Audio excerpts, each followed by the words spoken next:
Jésus, il y a 20 siècles, commence son ministère de prédication et de salut par cette interpellation, cet appel à la conversion. Naturellement, nous pourrions écouter cet évangile un peu comme une page de l'histoire de l'humanité il y a 20 siècles, alors que la parole de Dieu est comme un glaive, elle est appelée à nous saisir, à nous transpercer. Cet appel à la conversion, il est pour nous maintenant, pas hier ni demain, mais pour nous, vraiment, pour chacun d'entre nous. La conversion, ou en tout cas l'état de chrétien, n'est pas un état, c'est une transformation dynamique, jour après jour. Et c'est pour ça qu'être catholique, c'est très inconfortable. Être catholique, ça n'est pas être dans une situation stable, définitive. Être catholique, c'est être en mouvement, être éveillé, être un veilleur, renouveler sans cesse notre adhésion au Christ, à l'Église, à son magistère. Convertissons-nous. Demandons déjà, peut-être dans cette Eucharistie, mais est-ce que j'en ai le désir? Dans adhésion, il y a peut-être désir. Est-ce que j'ai profondément ce désir d'aller encore plus loin? C'est-à-dire de donner quelque chose, c'est-à-dire d'être envahi par la vie de Dieu, d'être saisi par lui. Le voulons-nous? Voulons-nous aller plus loin? Voulons-nous entrer dans cet état instable de la foi catholique? Demandons dans cette Eucharistie d'être renouvelés profondément. Mais déjà, posons-nous cette question. Est-ce que je veux suivre le Christ?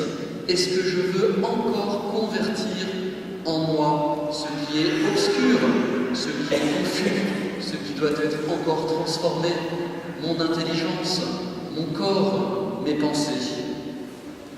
Cet appel à la conversion, c'est aussi un appel à la conversion de notre intelligence. Oui, notre intelligence a besoin sans cesse d'être formée, d'être transformée, d'être éclairée. C'est en éclairant notre intelligence que nous pouvons quitter la mollesse, la tiédeur. Nous ne sommes pas appelés à être des cathos mous. Quand j'étais enfant, il y avait des caramels mous. On pourrait aussi parler des cathos mous ou des cathos tièdes. Ça, c'est fini. Le pape, l'Église nous appelle à être des chrétiens entiers, complètement entiers, donnés, heureux d'être chrétiens. Cela passe par la formation. Sur cette paroisse, sur ce diocèse ou ailleurs, nous avons sans cesse des propositions pour pouvoir répondre aux signes de notre temps, pour pouvoir répondre aux enjeux de société.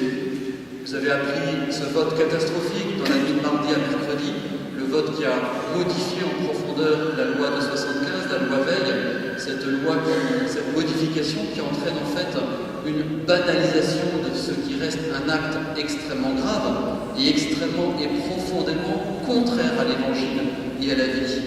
Eh bien, il est de notre devoir catholique de dire pourquoi nous sommes opposés à cette modification. Vous avez depuis plusieurs semaines des formations qui sont proposées, beaucoup d'entre vous en profitent dans le domaine de l'éthique. Il y a les formations proposées par Alliance Vita, il y a les formations proposées aussi par la paroisse, la formation en éthique sur 6 séances. Je vous invite vraiment à entrer dans cette formation de votre intelligence. Enfin, regardons Jésus et cet appel à la conversion. Pourquoi le Seigneur a-t-il cette autorité naturelle? Comment se fait-il que pendant 3 ans, il invite des personnes qui peut-être étaient persuadées d'être déjà converties, les Juifs notamment? Comment se fait-il qu'il les bouscule, qu'il les invite à une conversion avec cette aisance, cette autorité? Comme vous le savez, à Châlons, il y a ce congrès remarquable qui se tient depuis hier, le congrès des éducateurs chrétiens.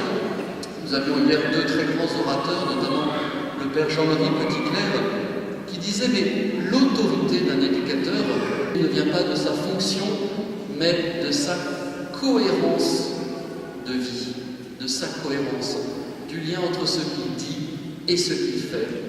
Eh bien, il y a un lien très clair. avec notre conversion. Si le Christ avait cette autorité naturelle, si le Christ pouvait se permettre ce qu'il a fait, c'est bien parce qu'il y avait une unité profonde de tout son être entre sa parole, sa façon d'être, sa façon de vivre, le don total de lui-même. Eh bien, la conversion pour nous, c'est ceci, c'est entrer dans une grande cohérence intérieure. Le monde, vous le voyez bien, nous ne sommes pas aveugles, le monde manque de repères, surtout la société occidentale et en particulier la France. Eh bien, nous sommes attendus dans le débat, nous sommes attendus. Le pape Jean-Paul II ne cesse de nous dire « N'ayez pas peur », alors que ces lois, la loi sur la vie, la loi mariage pour tous n'existaient pas encore. Eh bien, c'est à nous d'être des fidèles héritiers du pape Jean-Paul II en étant cohérents dans notre vie et ainsi en donnant un témoignage simple mais profond de ce qu'est la foi chrétienne. Diffusons, soyons force de proposition, demandons à l'Esprit Saint de nous donner des occasions toutes simples de répondre dans la société, d'être force de proposition, de pouvoir argumenter. Frères et sœurs, demandons dans cette Eucharistie, bien que nous allions plus loin dans cette œuvre de conversion, la conversion de notre être, de notre corps. Amen.